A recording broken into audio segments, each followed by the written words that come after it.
chance.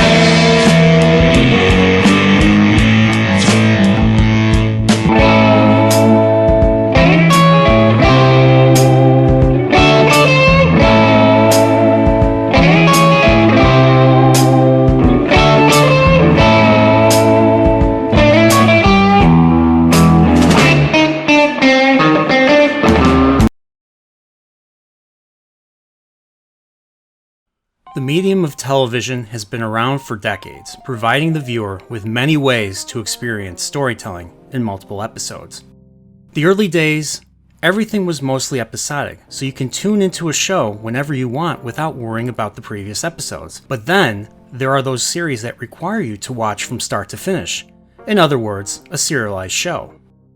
Japanese anime shows did this as early as the 70s with shows like Rosa Versailles and Mobile Suit Gundam, among countless others. One of the earliest shows I felt partially adopted the serialized format were 90s sci-fi series Babylon 5 and Star Trek Deep Space Nine, which at the start had their share of standalone episodes, but as the shows progressed, they got more and more serialized by the episode. Both shows I highly recommend, by the way, if you want interesting, compelling storytelling. The trend of bringing more and more serialized entertainment to television, in my opinion, truly started with the success of The Sopranos on HBO, showing a character study that blew the door open for more shows thereafter. I did not watch Breaking Bad right away, but I knew how popular it was with audiences. But for some reason, I never saw eye to eye with the mainstream, so I ignored it for several years. However, being in between jobs and living on my own for a year, I had lots of free time, and with a handy Netflix account, I started watching a bunch of shows. The first was Lost, which I liked at first, despite its ending not paying things off. And then, of course, Breaking Bad. I was kinda on the fence about the first episode, but when I saw how the second episode ended and the chemistry between Bryan Cranston's Walter White and Aaron Paul's Jesse Pinkman, I kept watching it till the very end. I enjoyed it so much, I watched it a second time shortly thereafter. This was 2014. After loving every character, especially Bob Odenkirk's hilarious Saul Goodman and Jonathan Banks' Mike Ehrmantraut, I was excited to learn that a new series would revolve around both those characters. Time jumped to February of 2015. I just finished watching the first episode of the second half of Season 5 of The Walking Dead, when it was still good. AMC premiered Better Call Saul right after that one. I will go into spoilers for Better Call Saul and Breaking Bad, so if you haven't finished both series yet, tune out now.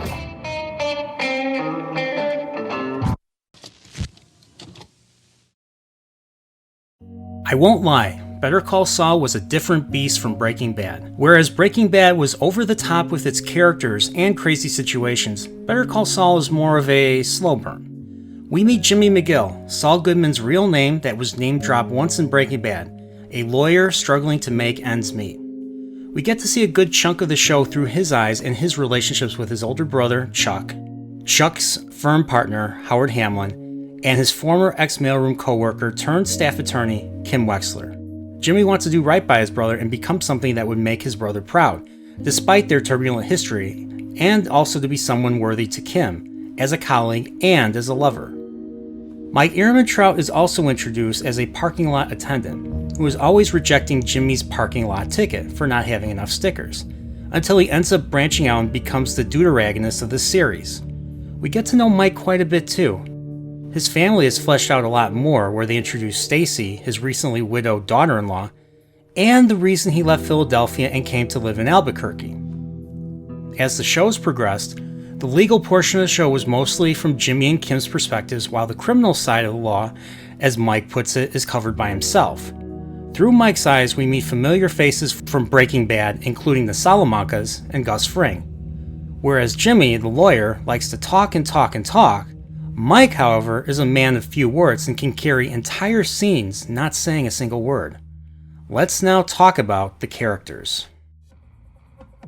Jimmy's story takes place on the legal side of this series, so less focus on action and thrills and more on his character and his gradual transformation into what would become Saul Goodman in Breaking Bad. What I love about this series is the journey that the viewer takes with Jimmy as he starts struggling with his career as a public defender, to his relationships with his brother Chuck, fellow attorney Kim Wexler, and Howard Hamlin when he's included. We also get to see how he gets involved with the criminal side of things, meeting Mike Ehrmantraut and Nacho Varga along the way.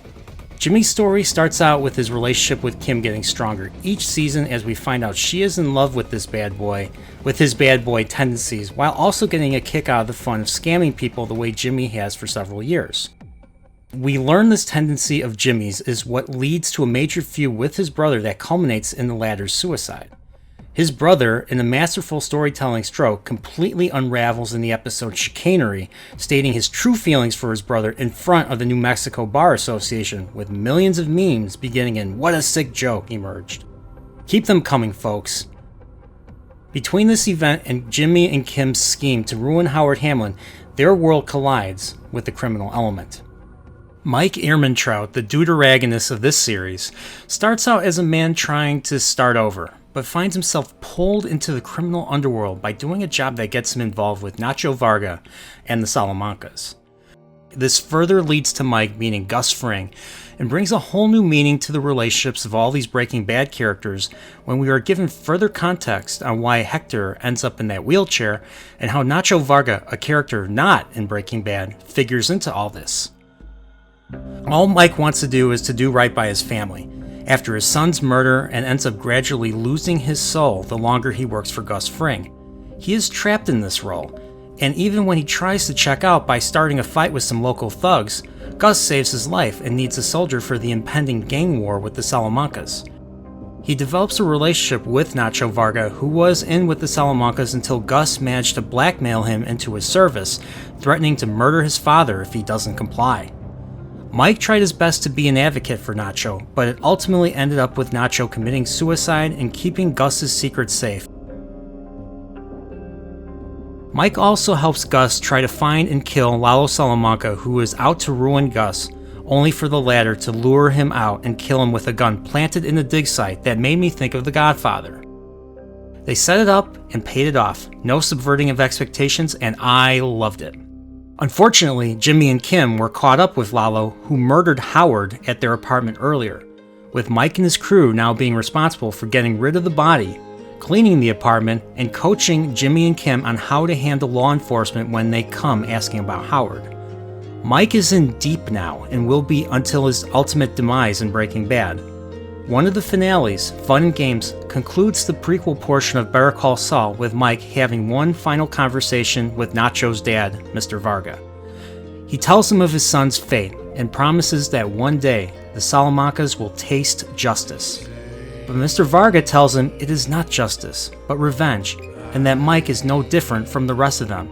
A fitting end to Mike's arc in this show that sets him up flawlessly for his role in Breaking Bad. I feel Mike's story is tragic, and what I imagine Stacy and Kaylee go through post-Breaking Bad must have been a nightmare. With how Better Call Saul ends, the truth is out there for everyone to learn, and I feel Stacy and Kaylee learn of all what Mike did, and it breaks my heart to even think about it. Mike ultimately failed to provide a future for his granddaughter by Uncle Sam taking away that dirty money, and now they have to live with the knowledge of what Mike did for the remainder of their lives. And Kaylee will likely end up hating him for the rest of her life, while also never having any closure due to the fact that Mike was dissolved in that acid and buried somewhere never to be found, an action that Mike himself has been involved in. As the saying goes, crime does not pay, and I have to hand it to the writers to play this in such a cruel yet appropriate way for the character.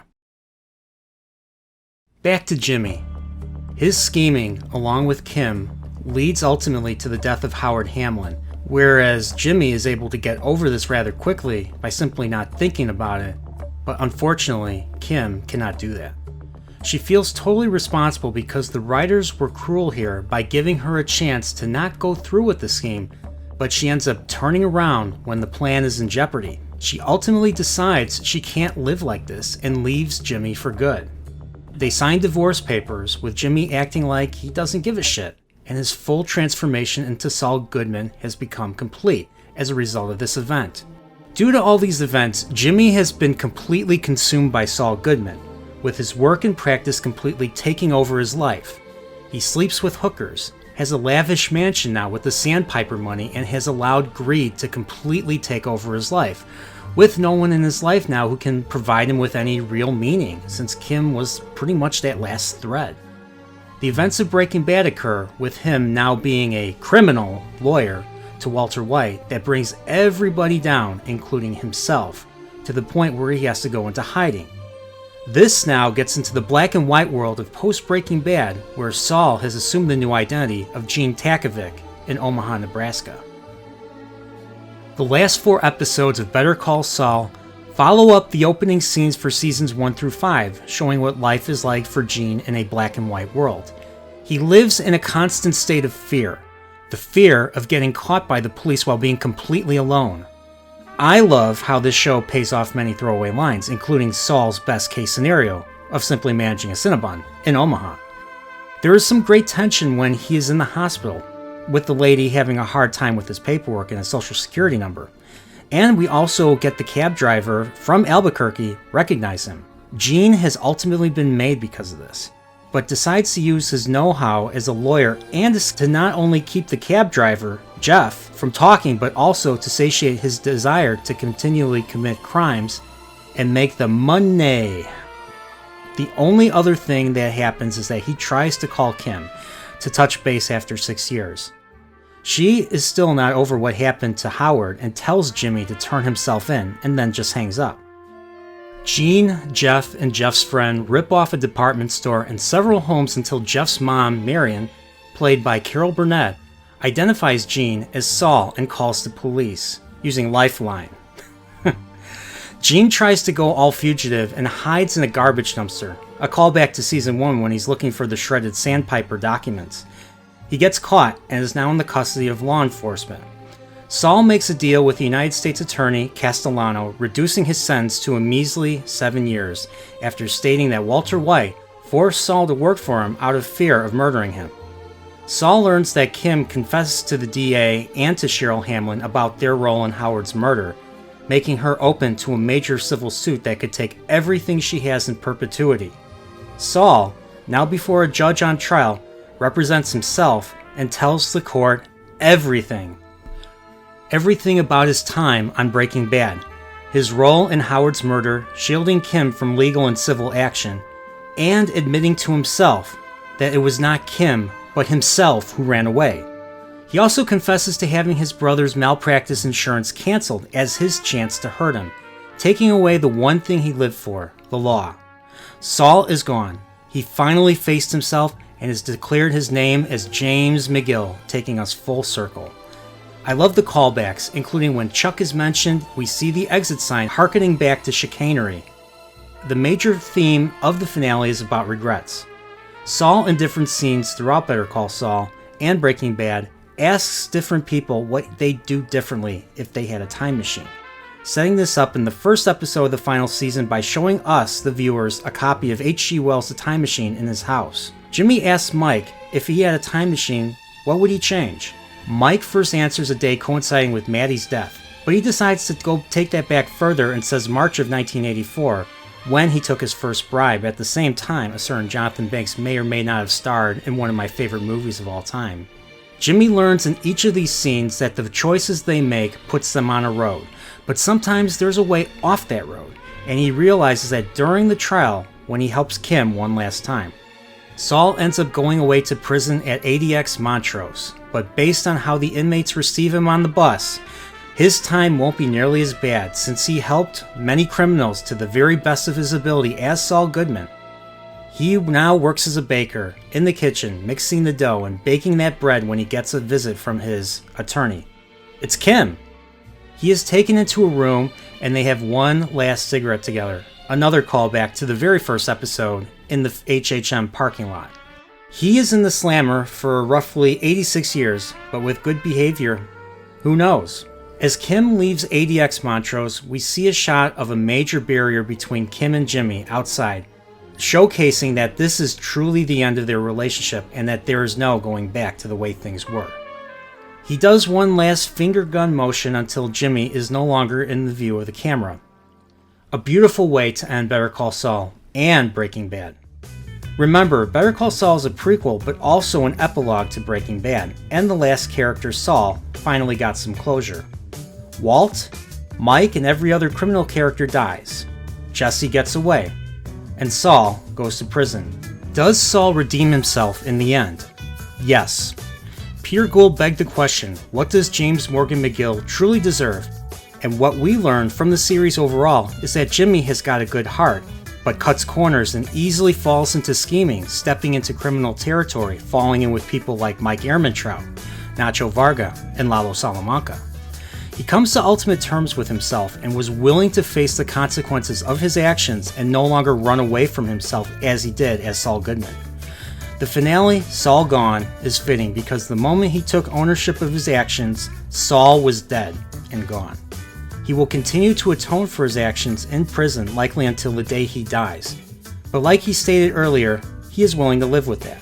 The finale was bittersweet. Jimmy is going to prison for the rest of his life, and he can never rekindle his relationship with Kim. But they had that final moment, and her saying goodbye to Jimmy was the audience saying goodbye to Jimmy, since the final shot of her walking away from him is from her point of view. Better Call Saul, from start to finish, is an excellent show that took the concept of the prequel and turned it on its head, bringing greater context to the character relationships from Breaking Bad, taking many throwaway lines from Bad and fleshing them out into something worthy of the Breaking Bad universe. Almost every Breaking Bad actor came back to reprise their role in some way, and the show was pretty consistent in its artistry, the shots, the lighting, framing, focus, and camera movement. I also loved the montages the show provided, which included great edits, awesome music that feels appropriate. A few examples include when they show Jimmy wearing colored suits to the inflatable tube men, and of course playing the Frank and Nancy Sinatra song Something Stupid as Kim and Jimmy are brushing their teeth. There are a lot of songs played that I never heard before, and most were before my time, like Wine and Roses. And because I love older songs, this was more than welcome and helped enrich the viewing experience for me. This show is the epitome of cool. It takes its time, the pacing is always right, the characters are all likable and relatable to a degree, and the story arcs are unforgettable. I wonder if we will ever see another show in this universe. But if we don't, I feel Better Call Saul capped this one off perfectly well. This is one show I watched as it aired from start to finish, and I can tell you I have never been happier and sad at the same time for a finale. Thank you to Peter Gould, Vince Gilligan, Bob Odenkirk, Jonathan Banks, and the rest of the cast and crew for putting in the work to write and perform a compelling story about the roads people take, the choices they make, sick jokes, and ultimately redemption for our precious Jimmy McGill. Thank you for watching. Don't forget to like, share, and subscribe. Consider being a member of the Nerdporial Continuum by hitting that join button. Take care, and see you on the next video.